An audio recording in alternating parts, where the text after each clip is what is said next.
Sir ఇప్పుడు మీరు laser treatment దాని గురించి చెప్పారంటే కంపేర్ టు సర్జరీస్కి ఇప్పుడు ఏదైతే అడ్వాన్స్ లేజర్ ట్రీట్మెంట్ ఉందో, ఒకవేళ ట్రీట్మెంట్ తీసేసుకున్న తర్వాత మళ్ళీ తిరిగి రాకుండా ఉండడానికి పెరగకపోవడానికి మనం తీసుకోవాల్సిన జనరల్ ప్రికాషన్స్ ఏముంటాయి? ఫస్ట్ మీ దాంట్లో అంటే రావడానికి రీజన్ ఏంటి ఐడెంటిఫై చేయడం ఇంపార్టెంట్. అంటే మీ జాబా, లాంగ్ సిట్టింగ్ జాబా, ఓవర్ వెయిటా, ప్రెగ్నెన్సీయా, లేకుంటే ఫ్యామిలీ హిస్టరీ. సో ఫస్ట్ మనం ఆ రూట్ కాజ్ ఐడెంటిఫై చేయడం. ఓకే, సపోజ్ మీ లాంగ్ స్టాండింగ్ ఉందండి. సో ఇప్పుడు మీకు తెలుసు దీనివల్ల ఇది వచ్చిందంటే కొద్దిగా మధ్యలో కూర్చోవడము, మళ్ళీ ఆ జాబ్లో like if you're suppose teacher అనుకోండి, చెప్పుతూ అంటే ఒక 10 minutes 15 minutes మళ్ళీ కూర్చొని చెప్పడం కానీ లెక్చర్ కంటిన్యూ చేయడం, లేక మధ్యలో నిలబడడం, అలా చేయడం చాలా important. Change in the life style మీరు చేయాల్సింది.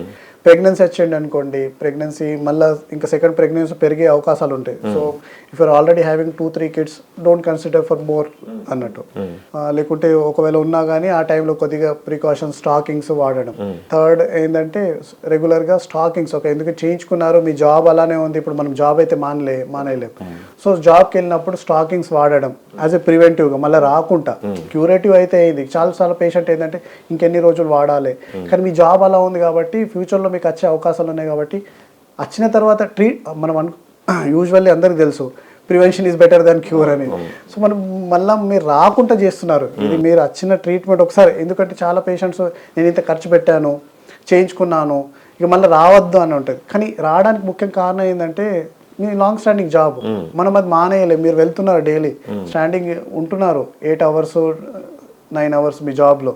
సో అలాంటి టైంలో అది రాకుంటే ఎలా ఉంటుంది, వచ్చే అవకాశాలు. సో ప్రివెంటివ్గా మనం స్టాకింగ్స్ వాడడం కూడా చాలా ఇంపార్టెంట్.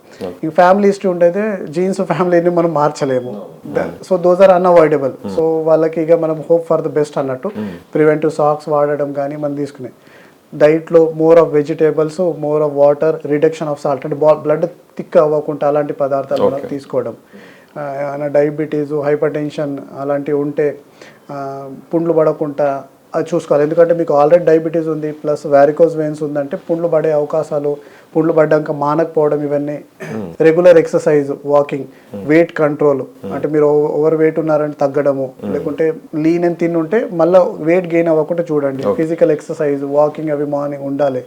ఇవన్నీ చేస్తే యూ కెన్ డెఫినెట్లీ రాకుండా కూడా చూసుకోవచ్చు. ఒకవేళ అర్లీ స్టేజ్లో ఉంటే మనం ఫర్దర్ కూడా ప్రోగ్రెస్ అవ్వకపోవచ్చు. సో మనకి అదర్ డిసీజెస్ ఏమైనా ఉంటాయి, అవి జనరల్గా ఏంటంటే ఒకసారి ఏదైనా ప్రాబ్లం వచ్చిందంటే మనం దాన్ని నెగ్లెక్ట్ చేయడం ఏదైనా చేస్తే అది మిగతా బాడీ పార్ట్స్ కూడా ఎఫెక్ట్ అయ్యే ఛాన్స్ ఉంటుంది. సో అదే ప్రాబ్లం మనకి వెరికోస్ వెయిన్స్లో కూడా ఉందా, దాన్ని నెగ్లెక్ట్ చేస్తే రిమైనింగ్ బాడీ పార్ట్స్? ఎందుకంటే బ్లడ్ సర్క్యులేషన్ కదా, బ్లడ్ అంతా బాడీ స్ప్రెడ్. ఒకవేళ సపోజ్ పుండు ఉంది, ఇన్ఫెక్ట్ అయ్యింది, ఆ చోటు ఉంది, కానీ ఆ ఇన్ఫెక్షన్ ఆ బ్లడ్ నుంచి లోపల నుంచి బాడీ అంతా వెళ్ళి సెప్టిక్ అయ్యే అవకాశాలు ఉంది, కిడ్నీకి కానీ లివర్కు స్ప్రెడ్ అయ్యే అవకాశాలు ఉంది. సో అది క్లాట్స్ ఫామ్ అయినప్పుడు మనం నడుస్తాము, కొద్దిగా నొప్పి ఉన్నా కానీ కొందరు ఏంటంటే పర్వాలేదు టాలరేట్ చేసుకుంటాం, మనం నడుస్తాము. సో క్లాట్స్ నడిచినప్పుడు కదిలి బ్రేక్ అయ్యి పైకి పోవడం, డివిటీ, సో ఇలాంటి రిస్క్ ఉంటాయి. సో నెగ్లెక్ట్ చేయడం అంటే ఏ స్టేజ్లో ఉంది, మనం ఎంతవరకు నెగ్లెక్ట్ చేస్తున్నాము, ఏదైనా కానీ హెల్త్ రిలేటెడ్ కాబట్టి మనం బాడీలో చిన్న డిసీజ్ ఉన్నా కానీ దాన్ని నెగ్లెక్ట్ చేస్తే it can have like body మీద దాని ఎఫెక్ట్ అయితే ఉంటుంది. డెఫినెట్గా మనం దీన్ని నెగ్లెక్ట్ చేయలాంటి లేదు, కానీ మనం అవగాహన ఉండి ఏ స్టేజ్లో ఉన్నాం, ప్రివెంట్ ఎలా చేసుకోవాలి, లేకుంటే ఉంటే ఒకవేళ పెరగకుంటే ఎలా చూసుకోవాలి, ఇవన్నీ అయితే ప్రికాషన్స్ మీ దగ్గర ఉన్న డాక్టర్ని కన్సల్ట్ అవి. ఇంకొకటి ఏంటంటే ఒకవేళ ఉన్నా కానీ రెగ్యులర్ స్కానింగ్ చేసుకొని ఆ స్టేజ్ పెరుగుతుంది. ఎందుకంటే వారికోస్ వెయిన్స్ బయట కనపడడమే కాదు, లోపల కూడా ఉండొచ్చు. It's like tip of iceberg. పైన ఎంత కనపడుతుంది, నీళ్ళ లోపల ఐస్బర్గ్ ఎంత ఉందో మనకు తెలియదు. సో మనకు స్కానింగ్ చేసినప్పుడు మనకు యాక్చువల్ గా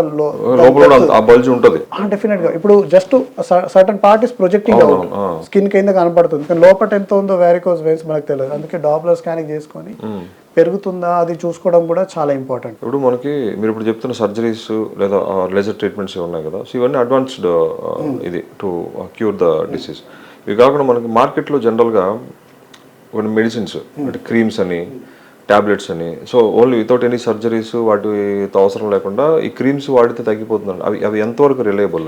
మనం అలోపతి మెడికల్లో, సర్జికల్లో medicines are not very effective for varicose veins. Okay.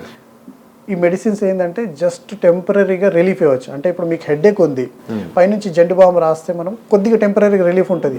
లోపల కానీ హెడేక్ రావడానికి అంటే టెంపరీ హెడేక్ అయింది, మనకి ఏదో ఫుడ్ సరిగ్గా తినక లేకుంటే ఎండలో ఎక్కువైనప్పుడు హెడేక్ అవుతే తగ్గిపోవచ్చు కొద్దిగా రెస్ట్ తీసుకుంటే. సపోజ్ వేరే ఏమైనా ప్రాబ్లం యాక్చువల్ ఉందనుకోండి లోపల బ్రెయిన్లో, ఒక గడ్డనే ఉంది, లేకుంటే బ్రెయిన్ ట్యూమర్ లాంటి ఏదో ఒకటి ఉంది, రెగ్యులర్గా హెడేక్ వస్తుంది అనుకోండి, మనం జస్ట్ టెంపరీగా రిలీఫ్ అయితే జెండు బామ్ తోటి వస్తుంది, కానీ క్యూర్ కాదు కదా లోపల ఉన్న గడ్డ. సో అది చాలా ఇంపార్టెంట్. ఇక్కడ ఏంటంటే వారికోజ్ వెయిన్స్ పైనుంచి క్రీమ్స్ పెడితే పోదు, లోపల బ్లడ్ సర్క్యులేషన్ కవాటాలు ఎలా క్యూర్ అవుతాయి?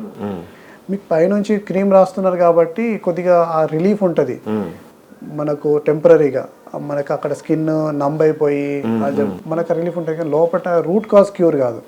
ఇప్పుడు పుండు పడ్డది అనుకోండి, పైనుంచి ఆయింట్మెంట్ పెడితే రిలీఫ్ ఉండొచ్చు, కానీ వారికోజ్ వెయిన్స్ లో మళ్ళీ కొన్ని రోజుల తర్వాత పడుతుంది కదా. లోపల వారికోజ్ వెయిన్స్ ఉన్నప్పుడు మనం క్యూర్, ఎందుకంటే మనం we're not looking for a temporary solution, we want permanent solution. నేను చెప్పేది కూడా ఇప్పుడు మనం పర్మనెంట్ క్యూర్ కావాలి. ఏదో టెంపరీగా 3 months బాగుండి మళ్ళీ కొన్ని రోజుల్లో మళ్ళీ పుండు పడితే ఓకే పర్వాలేదంటే then you continue. So varicose వెయిన్స్తో పాటు కొంచెం సిమిలర్ ఉండే వారికోసిల్లా కూడా, సో రెండింటికి ఆ డిఫరెన్స్ తెలియదు చాలా మందికి. అంటే రెండు సిమిలరా లేకపోతే అది డిఫరెంట్ ఇది డిఫరెంట్? అసలు ఏంటి వారికోసిల్కి వారికోస్ వెయిన్స్కి ఉన్న డిఫరెన్స్ ఏంటి? సో వారికోసిల్, వారికోస్ వెయిన్స్తో ప్రాబ్లమే, రెండు వెయిన్స్తో ఉన్న ప్రాబ్లమే. ఓన్లీ వారికోస్ వెయిన్స్ అంటే పొంగిపోయిన నరాలు కాళ్ళల్లో, ఇది వారికోసిల్ అంటే పొంగిపోయిన నరాలు బీజాల చుట్టుపక్కల, testis surrounding in the scrotum. So అదే పాథాలజీ, అదే ప్రాబ్లము. ఇందులో కూడా వెయిన్స్లో కవాటాలు వీక్ అయిపోయినందు వల్లనే బ్లడ్ అక్కడ టెస్టిస్ చుట్టుపక్కల ఉండిపోయి చెడిపోయిన రక్తమే కాళ్ళల్లో ఎలా ఉందో వారికోస్ వెయిన్స్లో, వారికోసిల్లో చెడిపోయిన రక్తం టెస్టిస్ చుట్టుపక్కల ఉండి టెస్టిస్కి సరిగ్గా హెల్తీ బ్లడ్ దొరకక టెస్టిస్ ఫంక్షన్ డౌన్ అవ్వడం స్టార్ట్ అవుతుంది. సో అది సేమ్ ప్యాథాలజీ కానీ లొకేషన్ డిఫరెంట్ అన్నట్టు. సో కొందరికి వారికోసిల్ ఉన్న వాళ్ళకు వారికోస్ వెయిన్స్ కూడా ఉండొచ్చు, వారికోస్ వెయిన్స్ వాళ్ళకు ఉన్న వాళ్ళకు వారికోసిల్ కూడా ఉండే అవకాశాలు ఉన్నాయి. ఎందుకంటే కొన్నిసార్లు మనం గమనించము, maybe because private part related males related మనకి కొద్దిగా షై ఫీల్ అదే స్టేజ్లో ఐడెంటిఫై కాకపోవచ్చు. ఇంకొకటి ఏంటంటే వారికోసిల్ కొద్దిగా యంగ్ ఏజ్లో వస్తుంది, లైక్ 15 to 25. సో వాళ్ళు ఎవరికి చెప్పుకోవాలి, ఆ ఏజ్లో వాళ్ళు మ్యాచ్యూర్ కూడా అంతా ఉండదు. పేరెంట్స్ చెప్పన్నా లేకుంటే ఫ్రెండ్స్కి చెప్పినా కానీ వాళ్ళు they can make fun of it అని కొద్దిగా షై ఫీల్ అయ్యి కొద్దిగా లేట్లో కూడా ఐడెంటిఫై అవుతుంది. దీని గురించి అవగాహన ఉండడం చాలా ఇంపార్టెంట్ వారికోసిల్ గురించి.